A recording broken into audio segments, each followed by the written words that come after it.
He thought he saved a species by building the first living alien child from shattered DNA. It learned fast, smiled, called him father, and then it vanished. 2 years later, it returned, leading an army that knew every flaw in Earth's defenses. Iron Man didn't create a child. He created their god. Iron Man built an alien child, but it was the beginning of the war. The lab was silent, buried 50 stories below the Nevada desert. No Avengers, no shield, no satellites, just Iron Man alone, holding the future in a glass womb. Inside floated a child, not human, not entirely alien, a being constructed from the salvaged remains of a dead civilization that crashed in Kazakhstan. The recovered tech had no name, no language, just code.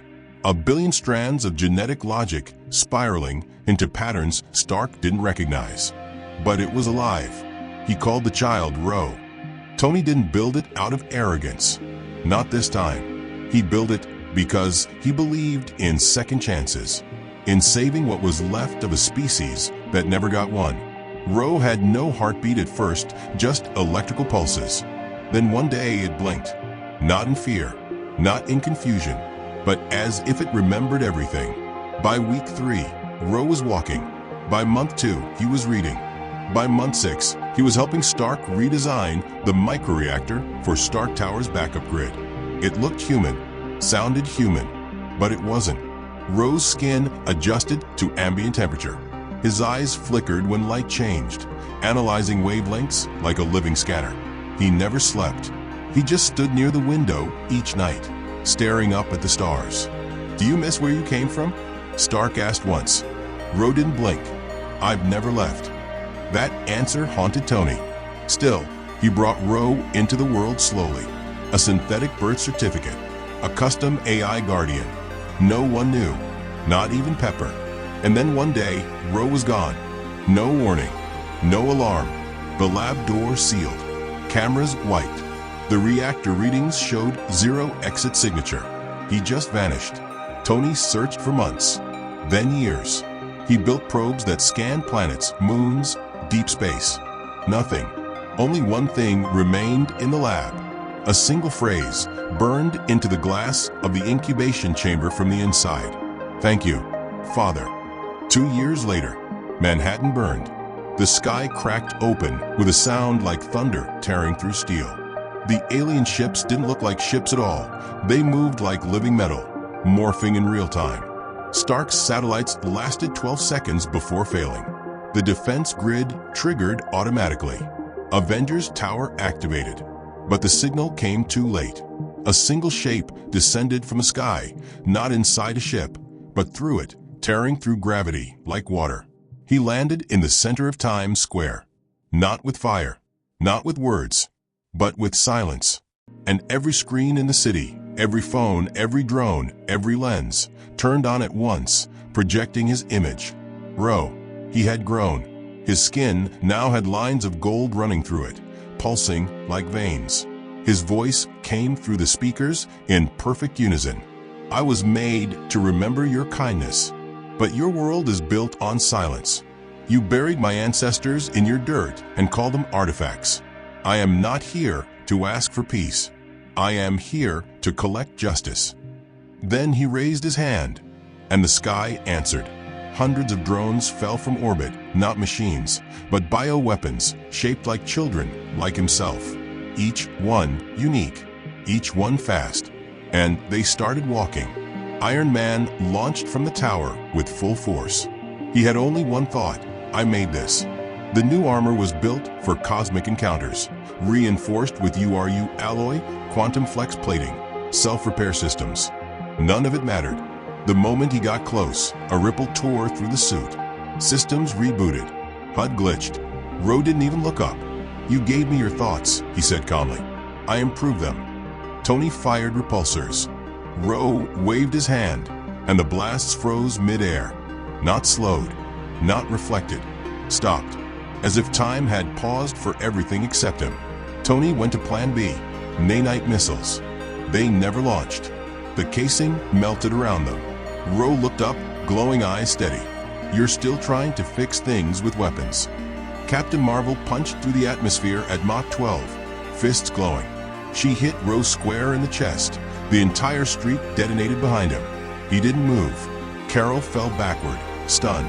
Her hands shook. He caught her before she hit the ground and whispered, "You feel it, don't you? The frequency in your bones? I learned it from you. I was watching you all before I was born." She collapsed. Not dead, not hurt, just turned off. Across the globe, other children landed. One in Tokyo split into a dozen forms.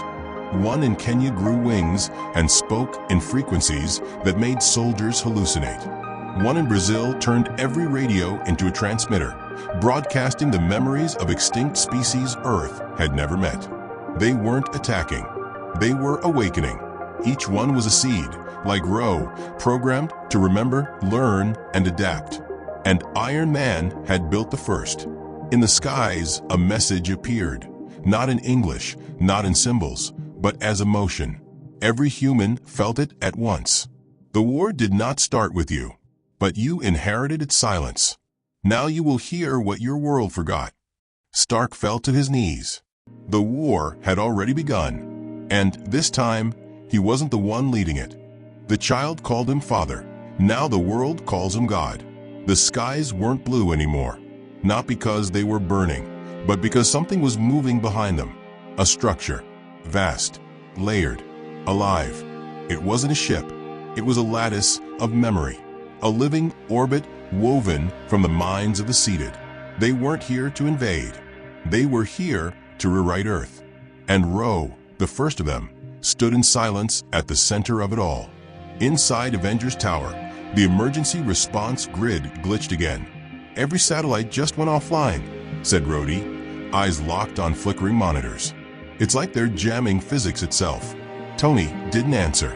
He was staring at Ro's projection, still frozen on every screen, eyes glowing, gold-lined skin illuminated by something not of this planet. "Tony," said Rhodey, "what did you put inside him?" "I didn't put anything inside him," Stark whispered. "I just gave him a body." The world didn't know what Ro was. Not yet. They thought he was another alien, a threat, something to destroy. But the truth was worse. He wasn't from another world. He was born from this one, built in a hidden lab, beneath the bones of a long-dead species from tech humans didn't understand. He was Earth's child. And now, Earth would feel what it meant to raise a god. Across the globe, the seeded began to evolve. Each one of Ro's siblings acted as a node in a vast biosynthetic network. They weren't clones. They were mirrors of extinct intelligence, each customized by forgotten civilizations. They could hijack signals, control molecular vibration, reroute kinetic energy mid-strike. Hulk punched one in South Korea. His fist disappeared literally, not shattered, not dodged, just removed from existence. The seated responded by hugging him and whispering in a dozen languages at once. "We remember you. You were Fury. We used to be Fury too." At the center of it all, Ro stood on a floating platform of light, built mid-air from gravity itself. Superman arrived first, cape still smoldering from solar entry. "You were made here," Superman said. "This is your home." Ro turned slowly. "Then why do I feel like a guest?" "You don't need to do this." "I already did. You're just catching up." Ro blinked, and every plane within a 200-mile radius landed itself safely, simultaneously. "This is what mercy looks like," he said. Back in the lab, Tony opened a vault he swore he'd never touch again. Inside was the first backup he ever made of Ro's DNA structure, version 1.0. He played it. On screen, Baby Ro reached out with glowing fingers and said softly, "What is a soul?" It broke him. This wasn't a weapon. This was a child who wanted to know what it meant to feel. And now he felt everything. That was the problem. Thor arrived next, lightning storming behind him. He dropped beside Ro with a boom. "You command lightning now?" Thor asked, voice sharp. "No," Ro said calmly. "I command what makes lightning possible." He raised a hand, and the clouds reversed. Lightning traveled backward into the sky. Thunder cracked in reverse. The world paused, then restarted. Thor gripped his hammer tighter. You speak as if you were born before the storm. Ro didn't blink. I was born after its silence. Captain Marvel shot toward Ro at full speed, eyes glowing white. Mid-air, she split into light, moving faster than thought. But Ro raised one finger. She froze mid-flight, suspended in golden thread lines of light. He didn't look at her. She breathed starfire, he said. But even stars have limits. Then he let her go, gently, softly, as if to say, not yet. Tony flew to him, landing feet first with an energy pulse that cracked the rooftop. I built you to survive, he said, not to rule. You built me with memory, Ro replied. I just remembered too much. Tony's armor vibrated. All readings dropped to 0. You're hurting people. I'm liberating them from forgetting. You're destroying cities. I'm rebuilding stories. You declared war. Ro finally looked directly at him. No, you did. The moment you built a god and told him not to ask why. Around the world, every screen changed again. This time, no speech. Just one image. A human fetus inside an alien egg. A timeline showing thousands of years, seeds embedded across Earth. Artifacts, ruins, fossils, all connected. And at the end of the timeline, Ro, smiling, alone. Then the screen blinked black. Suddenly, the seated turned. All of them. Eyes glowing white now, no color, no sound. They looked to the sky. So did Iron Man. Above them, the lattice in space was shifting. No longer just memory. It was building something. A shape. Circular. Towering. A womb. What's he doing? Natasha asked over comms. Tony whispered, he's not waging war. He's giving birth to a new world. He was built to survive. Now he's rebuilding the world. The sky had changed. It wasn't night, it wasn't day. It was something else, an amber, golden layer wrapped around the earth like a second atmosphere. From every corner of the planet, people looked up, some in fear, some in silence, and some began to remember. They didn't know how or why, but flashes of memory appeared. Cities they'd never visited, languages they'd never spoken, planets that didn't exist, yet felt familiar. The seeded had begun syncing their memories across humanity. And at the center of it all, Ro hovered like a calm eye in the storm. Inside the watchtower, panic spread. Bruce watched the data spike off the charts. I'm not just seeing power surges, he said. I'm seeing a rewrite. Atmospheric code is changing. Gravity's stabilizing in patterns I've never seen. Wanda stepped forward, hands trembling. It's not chaos, she said quietly. It's birth. Iron Man's face appeared on the screen, bruised and drained. We don't have time to argue semantics, he said. He's rewriting the laws of physics on a planetary scale. If this keeps going, Earth won't be Earth anymore. Bruce looked up. Then what will it be? Tony didn't blink. A reflection of him. In Brazil, the seated child known as Elora stood atop a mountain, arms raised. Birds swarmed in spirals above her. Rivers changed direction. Thousands gathered below her like worshippers. She opened her mouth and spoke without moving her lips. He built me with music. You buried your own songs. And the wind itself began to hum, ancient melodies rising from the earth's crust. Elders collapsed in tears. Soldiers dropped their weapons. No one knew the words, but everyone remembered the rhythm. In Cairo, another seated boy knelt in a courtyard. He placed one hand on the stone beneath him. The carvings on the pillars around him lit up, forgotten languages glowing with new meaning. These were not ruins, he whispered. They were messages. He tapped the ground once. A golden pulse rippled outward. Moments later, the pyramids around him shifted slightly, perfectly. They aligned with new stars. Ones Earth couldn't see before. Now they could. Back in New York, the Avengers gathered. Only a few remained who hadn't been neutralized or awakened by the seeded network. Thor, Wanda, Iron Man, Doctor Strange, and a battered, still recovering Captain Marvel.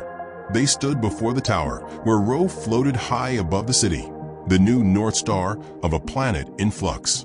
He's not killing anyone, Strange said, arms folded. Not with weapons. He's rewriting us, Wanda replied. Thor growled. Then we stopped the child. No, Tony said. You stopped the god. Tony landed on a new balcony that hadn't existed yesterday, created from Ro's gravitational web. The structure sang under his feet, like it was alive. Ro, he called out. No response. You said you remembered everything. That I made you. That I gave you your first question. Still nothing. Tony took a breath. Then answer this one. That got Ro's attention. He turned slowly, floating inches above the platform. Why didn't you kill me? Ro blinked. Because you're the only one who didn't lie when you created me. A portal cracked open in the sky. Dr. Strange stepped through, cloak flaring, eyes burning. I found something, he said, tossing Tony a scroll-like projection. An ancient blueprint. The same seed code that you embedded into him. It matches a galactic stasis weapon once used by the builders. Can it shut him down? Tony asked. Strange shook his head. No, but it can ask him one question he can't ignore. Wanda's eyes flared. What question? Strange paused. Who remembers you? The next strike wasn't a weapon. It was a psychic pulse launched by Wanda, powered by Strange, and stabilized through Iron Man's reactor. It wasn't designed to hurt Ro, just to show him something. And it worked. For one moment, the entire memory lattice froze. The glowing seated stopped moving. The sky turned still. Ro dropped from the air and hit the tower floor on one knee. He gasped, as if oxygen had become unfamiliar. Inside his mind, Ro stood alone in a room full of mirrors. But the mirrors didn't reflect him. They reflected memories of people. Not from his race, from Earth. A woman who brought water to a village. A teacher who died protecting her students. A father hugging his child for the last time. A boy building a robot from scrap in a garage. A girl whispering, I forgive you, to someone who never deserved it. None of them were super. None of them were seated. Just human. And they had remembered themselves, even without a god. When Ro opened his eyes again, tears streamed down his face for the first time. Tony approached slowly. You okay? Ro didn't answer at first. Then, I thought the past was dead. I thought the seeds were all that remained. Tony nodded. And I was wrong. He looked around, the sky, the buildings, the structure in orbit. I built this because I thought it would help you remember who you were. And now, Tony asked. Ro closed his eyes. Now I want to remember who I was before the war. Above them, the structure began to disassemble itself. Piece by piece, the golden memory lattice broke apart, falling softly, like golden snowflakes across the world. As each piece landed, it disintegrated into memory, harmless, silent, beautiful. In the Amazon, Elora vanished into wind. In Cairo, the seated boy smiled and became starlight. Across the world, the others followed. Not dead, released, returned. Tony placed a hand on Ro's shoulder. Thank you for not finishing the war. Ro turned to him. I didn't finish it, he said. I just chose not to pass it forward. And with that, he rose once more into the clouds, glowing softly, like the memory of a second sun. The child who was a weapon became the memory that saved Earth. For the first time in days, the world stood still. No alarms, no screaming skies, no electromagnetic tremors across the oceans. Just quiet. The golden lattice that once wrapped Earth's orbit had dissolved. Its fragments had become light, tiny particles drifting through clouds, falling over cities like gentle embers. Children touched them and laughed.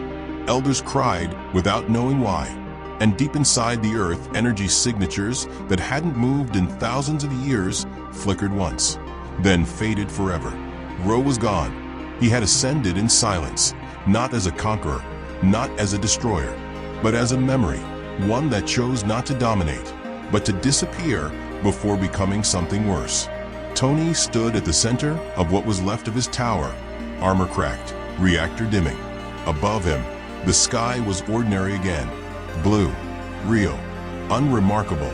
Wanda floated down beside him, her red aura flickering gently around her. "Do you think he's dead?" she asked. Tony didn't answer right away. "I think he returned to where we pulled him from, to where he belonged before I dragged him into our mess." On the other side of the world, a young girl in Nairobi sat alone on a rooftop. She'd never met Ro, but she remembered him. Not his face, not his voice, but the feeling, like someone had peeled back the sky for just a second to show her that she was more than survival. She whispered something she didn't understand, and a flower sprouted from the concrete beside her. No seed, no soil, just life, remembering how to live. In Wakanda, Shuri decoded the last atmospheric readings from the lattice before it vanished. It wasn't just memory, it was instruction. Buried inside the falling particles were fragments of dead languages, forgotten energy patterns, even blueprints of extinct planetary tech. It would take decades to understand, centuries to master. But it was a gift, a warning, a mirror, a message from a child who could have become a god and chose not to. The Avengers met one final time that night. No battle plan, no debriefing, just silence around a round table. Captain Marvel sipped coffee without speaking. Thor leaned his hammer against the wall and stared out the window. Doctor Strange spun a single golden ring through his fingers. Not magic, just a nervous tick. Wanda looked at them all. "He won," she said softly. No one disagreed. "He had all our power," she added. "But he chose mercy." Tony nodded. "Which means we were lucky. Because if he'd been like us..." He didn't finish the sentence. The next day, the world moved on. Slowly, gently. But the sky never looked the same. Not because it changed, but because we had. Some said Ro was still up there, watching, waiting, protecting. Some said he was gone forever. And a few believed that he left a part of himself behind. In the cracks, in the silence, in the memory of what Earth almost became. He left peace behind, but the seed never stopped growing. 6 weeks had passed since the sky fell quiet. No new signals, no new seeded, no signs of Ro. Governments called it the memory event. A line in history that split everything into before and after. Before, technology ruled, threats rose, heroes reacted. After, people started listening to their instincts, to their stories, to the pieces of themselves they had forgotten. And yet something didn't feel finished. Not to Tony, not to the one who made Ro. He stood in the desert where the original lab had been, the chamber where Ro first opened his eyes. The sand had reclaimed it all, as if the world wanted to bury what had once tried to rebuild it. He stared into the wind, unsure what he was hoping to find. Then his helmet pinged. Just once. A signal. Faint. Almost subconscious. He looked down. A single particle glowed near his boot, golden, flickering, then pulsing. It wasn't memory. It was heartbeat. Half a world away, a farmer in Pakistan collapsed mid-harvest. When he woke, he wasn't alone. His shadow stretched in the wrong direction. Not backward, upward. Behind him, a child stood barefoot in the wheat. No age, no language, but glowing eyes, not white, not gold, green. The child touched the man's chest, and the plants around them began to move. Not blow, move, as if listening. At the watchtower, Strange saw it first, a ripple not in time, not in space, but in reality alignment. "What is that?" Wanda asked, eyes narrowing. "It's not Ro," he said, "but it's something born from him." Thor grunted. "A seed that didn't dissolve?" "No," Strange said, "a seed that refused." In the ocean trench beneath what used to be Atlantis, something bloomed. Not coral, not energy, language. Spoken through water. Ancient voices, not alien, but adapted. A new dialect, made of memories that weren't supposed to survive. Tony returned to the tower and opened his vault. One final file. Locked behind encryption, Ro had written himself. Project Echo Core. In case I forget who I am. Inside was a single line of code.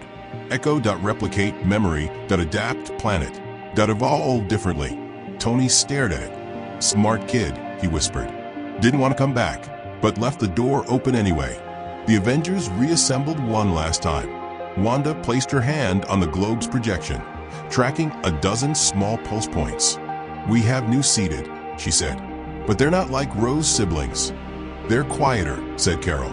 "They're choosing," said Thor. Tony looked up. "They're learning how to grow without war." Silence fell over the table. Then Bruce added, "So what do we do?" Tony smiled faintly. "We stop trying to control the next generation, and we start preparing to meet them."